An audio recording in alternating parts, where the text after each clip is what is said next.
Picture yourself sitting in this really high-stakes corporate strategy meeting. Oh, we've all been there. Right. The slides are up on the screen, the data is completely clear, and you have this brilliant insight. Like the exact insight that could completely solve the logistical bottleneck your team is stressing over. Exactly. You know the material cold. But Okay. here's the catching. The meeting is being conducted in a second language. Let's say it's English and your native language is Portuguese. Right. So you go to open your mouth to interject, and suddenly this physical block just seizes your throat. The classic freeze. Your brain is scrambling. Yeah, you're trying to assemble the grammar, you're second-guessing like the auxiliary verb, and in that agonizing 3-second delay, The conversation just moves on without you. the opportunity completely evaporates. And what if I told you that the reason you couldn't speak in that moment isn't because you have a bad memory? Or because you didn't study hard enough, which is what we always tell ourselves. Exactly. It's actually because traditional education has trained you to use like mathematical formulas to perform what is inherently a physical and musical act. It's a total paradigm shift. Welcome to this custom-tailored deep dive.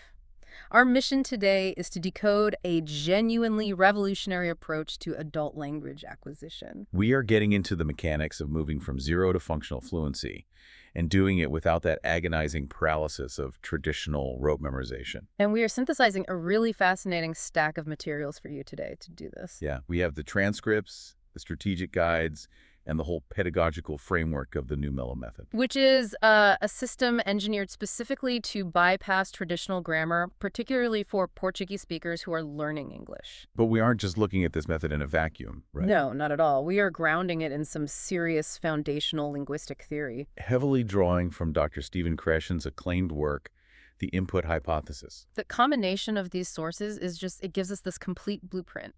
Because Kreshen provides the theoretical neuroscience, like how the adult brain actually acquires language. And then Mello provides the boots-on-the-ground engineering, how to actually trigger that acquisition mechanism on demand. It's so practical. Mm.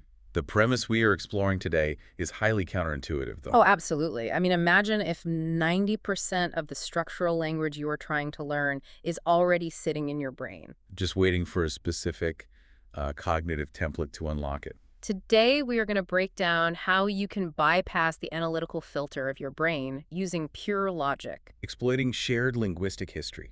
building neuromuscular confidence through physical automation, and ultimately weaponizing musical earworms to achieve fluency. Let's jump right in. I think the most logical place to begin is by diagnosing the systemic failure of traditional language education for adults. Right, because it really is a failure.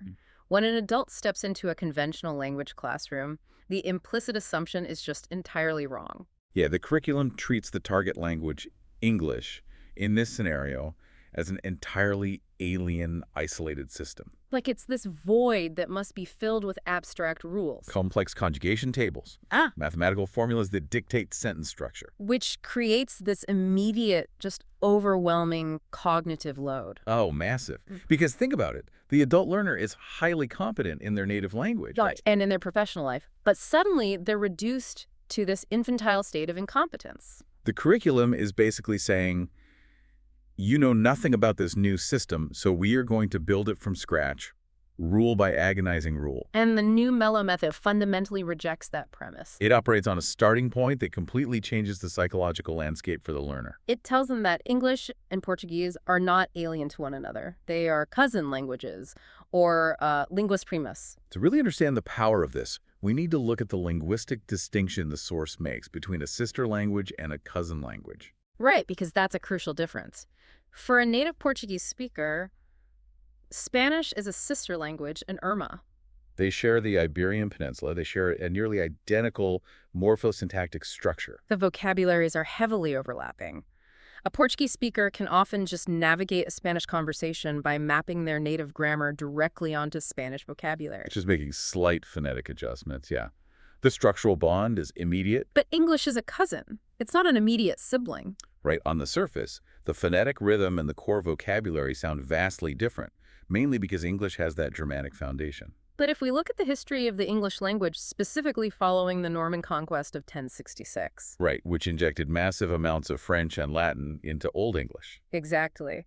We see that English and Portuguese actually share a deep underlying logical structure and a massive reservoir of shared Latin vocabulary. They both belong to the broader Indo-European language family. So the revolutionary takeaway here from the Mello method for absolute beginners, like those at the A0 level, Is that because of this cousin relationship, a staggering 90% of foundational English can actually be translated literally from Portuguese. that 90% figure is just, it's a total paradigm shift. It really is. If I am an adult learner and you tell me that 90% of the path is already paved by the logic of my mother tongue, my entire physiological response changes. You relax. The method explicitly validates literal translation as a highly effective starting tool. Which runs entirely contrary to the standard advice we always hear, right? Like, never translate in your head. Right. Every teacher says that. But validating translation in those early stages does something critical on a neurological level, It drastically lowers what Dr. Stephen Krashen calls the affective filter. which is such an important concept. The affective filter isn't just a metaphor, is it? No, it describes the actual physiological stress response that blocks memory formation and cognitive processing. When a learner experiences anxiety or self-doubt or the fear of public failure, Like being put on the spot to recite a grammar rule in front of the class. the amygdala triggers a stress response. Cortisol levels rise. This literally impedes the brain's ability to process and acquire new linguistic input. The input just bounces off this cognitive wall. We see this all the time, the physiological freeze. Exactly. The learner knows the vocabulary word on paper, but under the spotlight, their working memory gets hijacked by anxiety. Their mind goes completely blank. But by telling the adult learner, you don't need to learn a new logic system, you just need to apply your existing Portuguese logic to these new English words. The Mello method diffuses that stress response. The affective filter drops. The learner realizes they already possess the cognitive infrastructure. But I know you want to push back on that never translate dogma a bit. Yeah, I do want to push on that, because the reason traditional teachers tell students not to translate is because languages don't map perfectly one-to-one. That's true. If a Portuguese speaker translates idioms or complex phrasal verbs literally, they will output total gibberish. Right, which is absolutely true in the advanced stages. Okay, so how does the method reconcile that? Well, the source material argues that for an A0 or A1 beginner, demanding that they think in English is a cognitive impossibility. Ah, I see. You cannot think in a language you do not possess yet. Exactly. Translation is the necessary scaffolding. You use the robust, fully developed architecture of your native language to support the initial fragile structures of the new language. And once the new structures are stable, you naturally remove the scaffolding. Precisely. It requires a shift in how we visualize the learning process itself. Let's use an analogy. If my native Portuguese is an Android operating system and English is iOS on an iPhone, I am dealing with two different interfaces. Right, the apps look different, the settings are in different places. But the underlying mechanics of a smartphone connecting to cellular towers, swiping a touch screen, using Wi-Fi protocols, those are identical. You don't need to go back to a university to study telecommunications just to use an iPhone. Right. I already know what a smartphone is. I just need to map my existing knowledge to the new interface. That mapping process is exactly what the Mello method engineers. Okay, so once we accept that we can leverage our native logic, the challenge becomes, how do we actively construct sentences without falling back into decoreba? Ah, decoreba. That's the Brazilian Portuguese term for rote memorization, right? Yes, the mindless repetition of conjugation tables that just evaporate from your memory the moment the exam is over. If we are discarding the traditional grammar book, we really need a new mechanism for sentence construction. And the Mello method replaces the abstraction of grammar rules with what it terms pure logic and cognitive templates. Because adults are highly analytical. We resist learning information if we don't understand its functional purpose. Traditional grammar teaches isolated components, like here's a pronoun, here's an auxiliary verb, here is a preposition. And it asks the learner to just assemble them on the fly during a conversation. The Mello method, conversely, treats language functionally using a building block approach. Instead of parsing the microcomponents, the learner transfers whole blocks of thought. The source material actually provides a brilliant illustration of this in its very first lesson. Oh, the important example. Yeah. They start with a highly recognizable Latin-rooted block, the word important. In Portuguese, it is important. In English, it's virtually the same word. The cognitive load to acquire this is near zero. Then, the method introduces the necessity of expressing a state of being. In Portuguese, to say it is important, you simply say "é importante." The verb e stands alone. There is no subject pronoun required. And a traditional classroom would pause right here for a 20-minute lecture on English syntax. Oh, absolutely. The teacher would explain that English is a non-prodrop language, meaning every sentence requires an explicit subject. They would draw a table of subjective pronouns on the board: I, you, he, she, it, we, they. Then they would conjugate the verb to be. The learner is now trying to memorize a grid just to say one word, e. The Mello method bypasses that entirely. It just hands the learner a cognitive template. It states whenever you want to express the Portuguese concept of e at the beginning of a sentence, just deploy the prefabricated block. It is. There is no analysis of it as a third-person singular neutral pronoun. There is no analysis of is as a conjugated copulative verb. Becomes a single functional tool that means e. So you take the it is block and you just snap it onto the important block. It is important. Then the method introduces modifiers. You add the block very. Now you have, it is very important. You add a directional block for me. It is very important for me. And finally, a compound addition. And for you. In a matter of minutes, a complete beginner has constructed the sentence, it's very important for me and for you. The genius lies in what is being omitted from the learner's conscious processing. Exactly. By treating it as a monolithic template, the working memory is freed up. It can focus on communication rather than computation. Which is highly intentional design aimed at adult professionals. Because in a high-stakes business environment, theoretical grammar perfection is secondary to speed and clarity of intent. This aligns perfectly with what the method calls intentional blocks. The foundational pillars of these blocks are expressions of primary human drive, like I want and I need.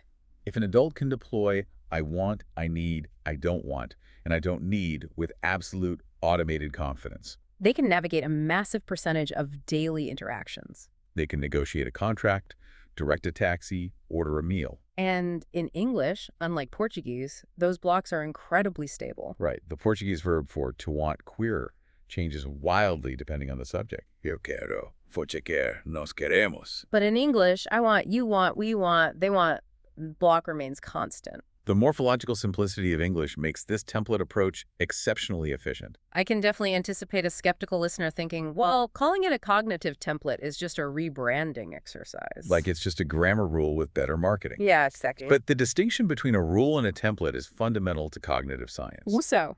A rule requires analytical processing. It demands that you hold an abstract algorithm in your working memory and apply it to raw vocabulary in real time. Oh, like the third-person singular present tense rule. Yes. Think of the cognitive steps required for that. First, identify the subject. Second, determine if it is third-person singular. Third, retrieve the base verb. Fourth, apply the suffix s or -leads, depending on the verb's spelling. Doing that computational math while trying to maintain eye contact and interpret the other person's facial expressions? That is exactly what causes the cognitive freeze. But a template removes the computation. Returning to that Lego analogy you brought up earlier, Yeah. when you pick up a prefabricated 2x4 Lego brick, you don't need to analyze the chemical polymers of the plastic. Right, or calculate the tensile strength of the studs. You just know that the bottom of this brick snaps onto the top of another brick. So when a learner uses the template I don't need, they aren't calculating auxiliary verbs and negative particles. No, they are deploying a single holistic unit of meaning that expresses refusal. It's brilliant. And as the learner progresses to the B1 intermediate level, the method introduces what it calls advanced hacks. Specifically, reminder cards. This is where the cousin language dynamic transforms from just a slight advantage into a massive systematic multiplier of vocabulary.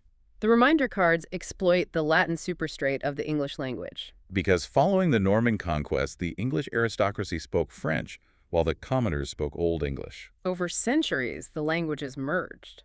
The result is that basic, everyday English words are often Germanic, while higher-level academic and professional words are Latin-based. Which means the sophisticated vocabulary that an adult professional needs words related to commerce, science, abstract concepts are almost identical to Portuguese. And the reminder cards systematize this by teaching suffix conversions. Instead of handing the student a list of 500 vocabulary words to memorize, you give them a decryption key. The source outlines several of these.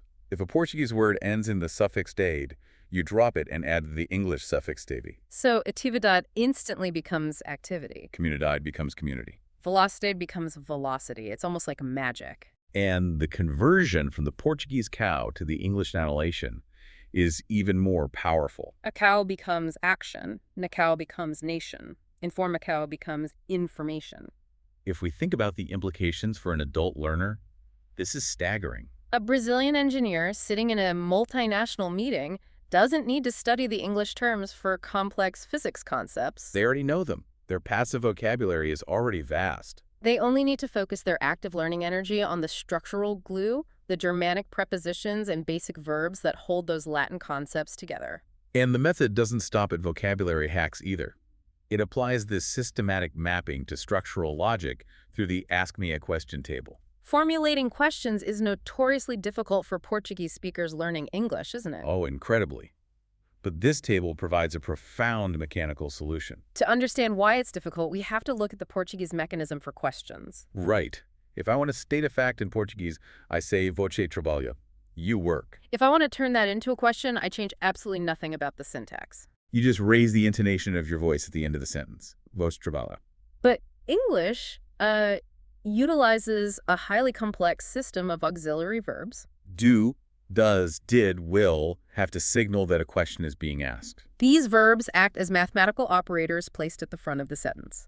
And for a brain wired for Portuguese, inserting these meaningless operators feels incredibly unnatural. The Ask Me a Question table creates a visual logical map that categorizes these operators by their function in reality. Rather than their grammatical label, which is key, it groups questions into operational blocks. For instance, block 1 is utilized for present facts and future plans. It pairs the operators do, does, and will with the base form of the verb, which the method calls form 1. The learner maps the logic.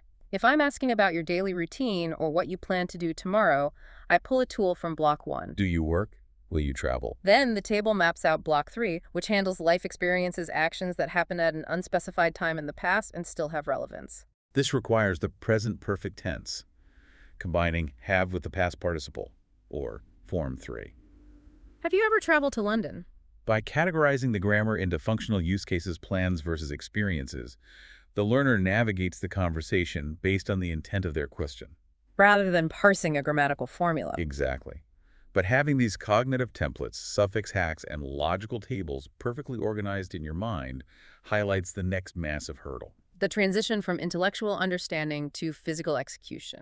You can possess a flawless mental map of the Ask Me a Question table, but if you cannot manipulate the muscles in your face to produce the sounds at the speed of natural conversation, the mental map is useless. Fluency is not merely a cognitive state. It is a biomechanical performance. The golden rule of the Mello method addresses this biomechanical reality from the very first minute of the very first lesson.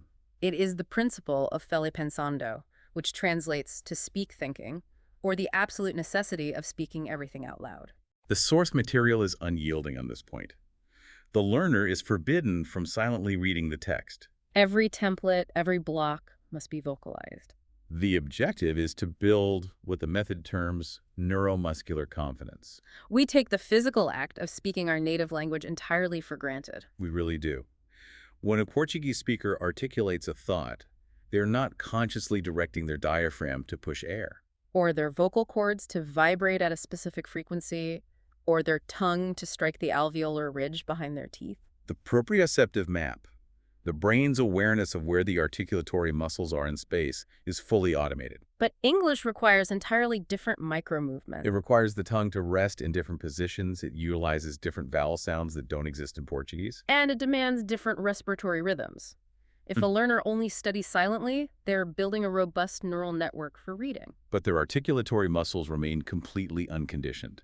It's the equivalent of lying in bed reading a book about the biomechanics of a golf swing. Right, and then expecting to walk onto a golf course and hit a perfect drive. The brain might know the theory of the swing, but the muscles have never fired in that sequence. When the learner gets into a live conversation, their brain fires the command to deploy the asaboy.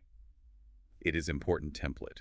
The command reaches the mouth, but the muscles have no procedural memory of how to form the English R or the aspirated P. The physical machinery jams and the resulting panic spokes the effective filter. Fail pensando forces the brain to simultaneously associate the abstract cognitive template with the physical motor commands required to execute it. The goal is to fuse the communicative intent so tightly to the muscle movement that the slow, conscious mental translation process is entirely bypassed. Think about the process of learning to type on a QWERTY keyboard. Oh, that's a perfect analogy. In the beginning, it is a highly conscious, visually dependent task. You want to type the letter K. You look down at the board, scan the rows, locate the K, consciously lift your right middle finger, and press the key. It is agonizingly slow. But through physical repetition, you build a motor schema. Today, you do not think about the location of the keys. You formulate the thought of a word, and your fingers automatically execute the complex sequence of micro-movements to type it. The language must transition from declarative memory, knowing that a rule exists, to procedural memory, knowing how to physically perform it. The source outlines the progression of this physical conditioning. The learner doesn't just drill isolated phonetic sounds. No, they immediately begin chaining blocks together using connectors. The power of connectors is what transforms a disjointed series of blocks into actual human speech. We are talking about conjunctions like and, but, because, and so. The text demonstrates how a learner evolves from executing a static, isolated template like I am tired, to navigating a fluid, real-time narrative. They train the articulatory muscles to seamlessly transition through a logical sequence. I am tired because I worked a lot, so I need to sleep. By physically practicing the transitions, the connectors, the mouth is already moving toward the next logical block before the conscious brain has time to intervene and panic about the grammar. The physical momentum carries the cognitive process forward, shattering the paralysis of analysis. So we now have a robust framework. We've bypassed the effective filter by acknowledging the cousin language logic. We've replaced grammar math with cognitive templates. And we are automating the physical execution through Fele Pensando. But this framework alone only builds foundational speaking capability. It does not explain how a learner achieves true, effortless comprehension. The ability to understand a fast-paced conversation or catch the nuance of a joke in a crowded room. To understand how we bridge the gap between structured output and massy, effortless comprehension, we must return to Dr. Stephen Krashen. And the core thesis of the input hypothesis. This is perhaps the most consequential theoretical concept in modern applied linguistics. Krashen posits a radical simplification of language learning, doesn't he? He does. He argues that human beings acquire language in exactly one way. Just one. Just one. Not through speaking practice, not through grammar drills, not through error correction. We acquire language exclusively by understanding messages, or what he defines as receiving comprehensible input. The formula he uses to describe this is I+1. Let's break down the mechanics of this formula. I represents the learner's current internalized level of linguistic competence. And the +1 represents linguistic input that is just one step beyond that current level. It contains vocabulary or grammatical structures the learner has not yet explicitly learned. The acquisition happens subconsciously when the learner successfully decodes the meaning of the overall message containing the +1. Utilizing context, visual cues, extra linguistic information, or their general knowledge of the world. For example, if we are walking through a dense forest and I point to a massive rotting log covered in strange fungi and say, "Be careful, that log is decaying." I don't need a dictionary to understand the word decaying. Exactly.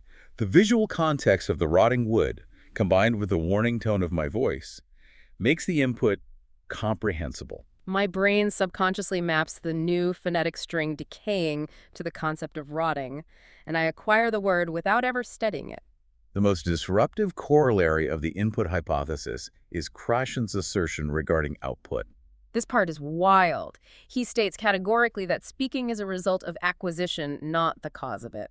That concept completely inverts the traditional classroom model. We are conditioned to believe that we must practice speaking in order to learn how to speak. Krashen is saying the exact opposite. You learn to speak by listening and understanding. Once you have absorbed a critical mass of comprehensible input, the ability to speak emerges organically as a natural byproduct of the internalized system. Which presents an apparent paradox when we look at the Mello method. Right, because Mello insists on highly active, forced verbalization from day one through Fele Pensando. But Krashen advocates for massive, seemingly passive reception of input. So how do these two frameworks synthesize? The synthesis is actually a brilliant piece of pedagogical staging. The Mello method utilizes literal translation, cognitive templates, and physical speaking as an ignition system. The beginner adult brain needs a mechanism to break the initial inertia and map the new sounds to their articulatory muscles. But once that basic skeletal structure is in place, the method deliberately shifts gears. It transitions the learner into an ecosystem of pure, comprehensible input through the use of short stories. The source material refers to this phase as the first and hybrid-ready system. The learner is immersed in a carefully calibrated environment where they are reading and listening to engaging, narrative-driven texts. The efficacy of narrative-driven comprehensible input is not theoretical.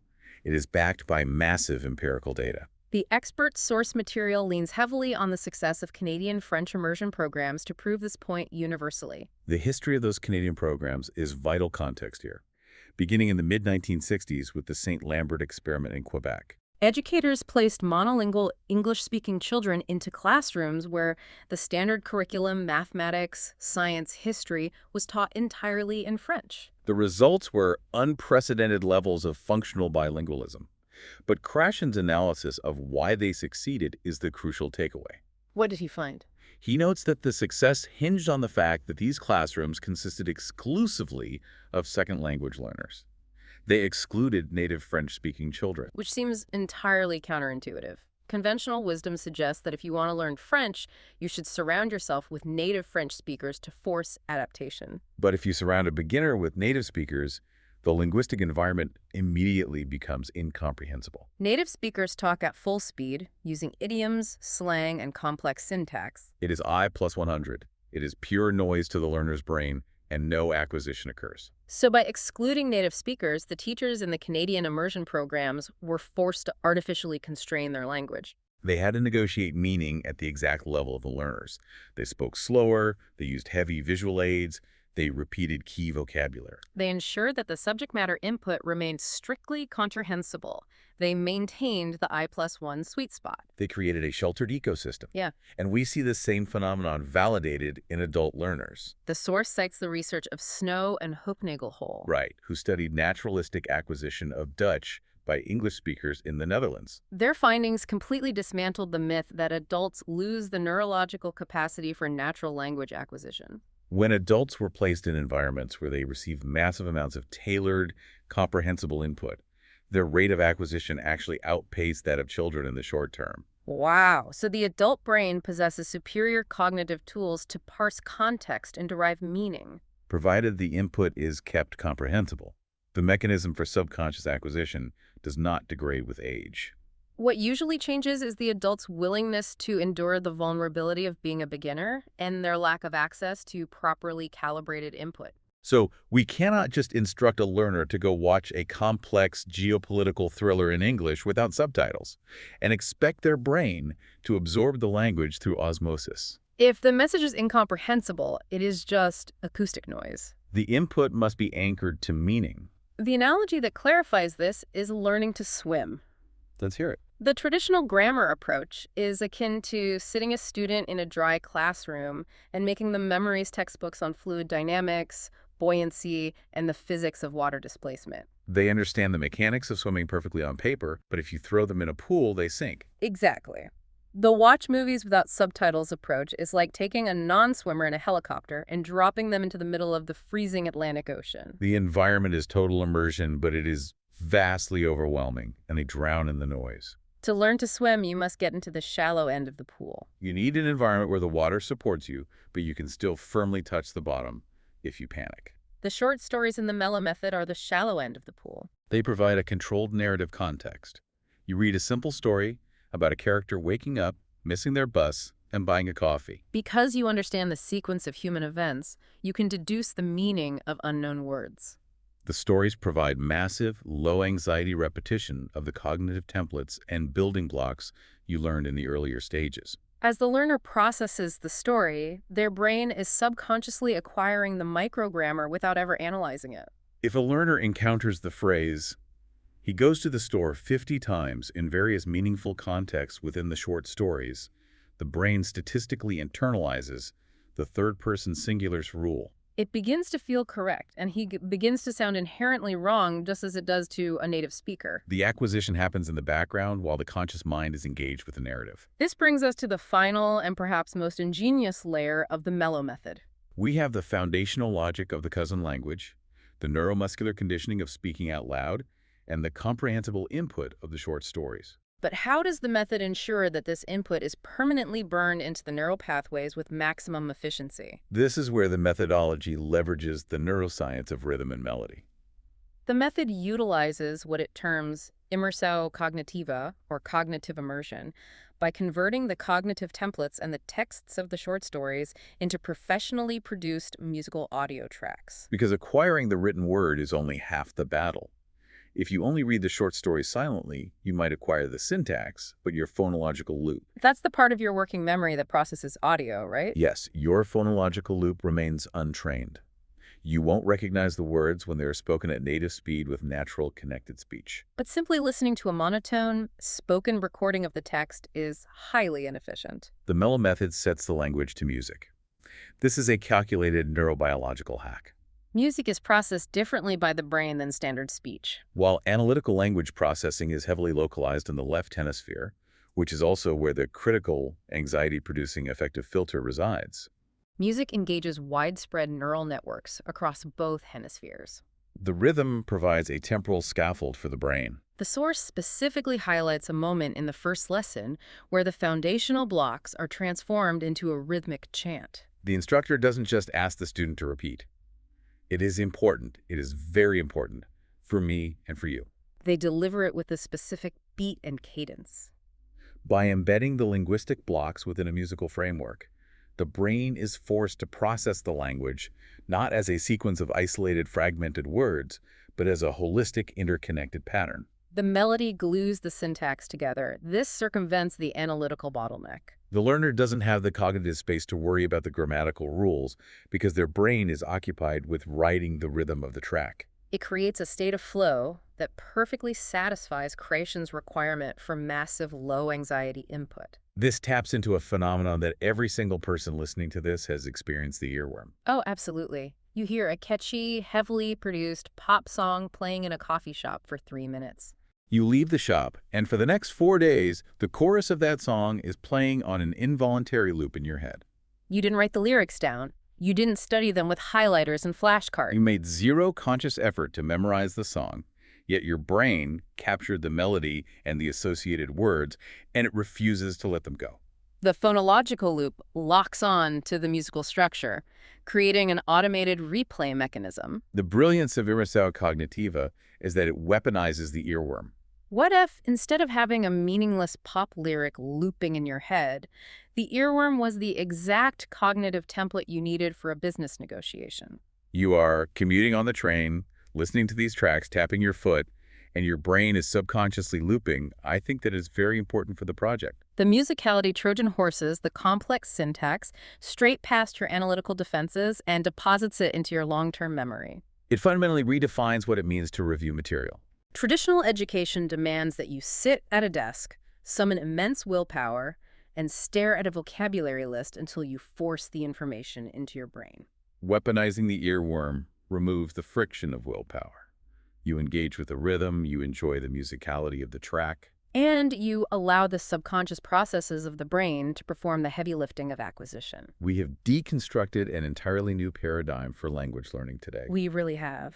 The journey through the new Mello method and Krashen's input hypothesis completely rewrites the rules of engagement for the adult learner.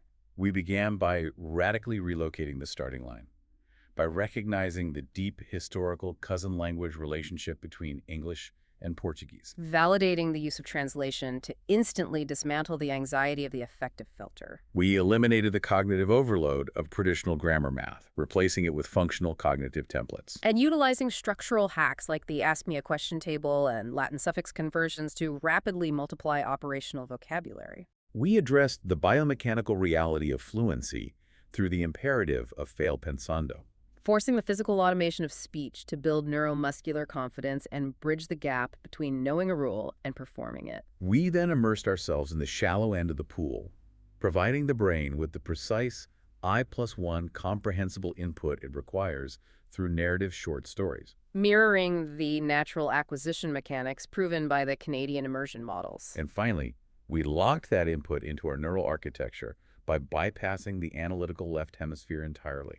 Weaponizing the rhythm and melody of musical audios to create involuntary cognitive loops. It is a meticulously engineered comprehensive ecosystem designed not to teach you about a language, but to force your brain to acquire it. As we conclude this deep dive, consider this fundamental shift in perspective.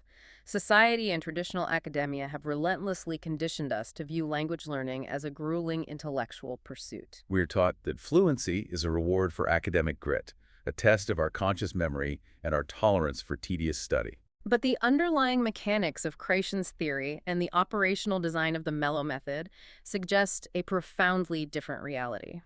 What if language acquisition is not an act of intellectual dominance, but an act of physical and subconscious surrender? If the harder you consciously try to compute the grammar, the more you trigger the stress response that blocks the very acquisition you are seeking. Then the entire traditional model is actively working against human biology. Fluency isn't about staring at the vault door and trying to manufacture 1,000 perfect keys from scratch. It's about recognizing that the door is already unlocked by the logic you possess, stepping into the rhythm of the input and letting the language do the work. Thank you for joining us on this deep dive. Your mission now is to abandon the grammar math, find your comprehensible input, and start speaking your thoughts into physical reality. Until next time.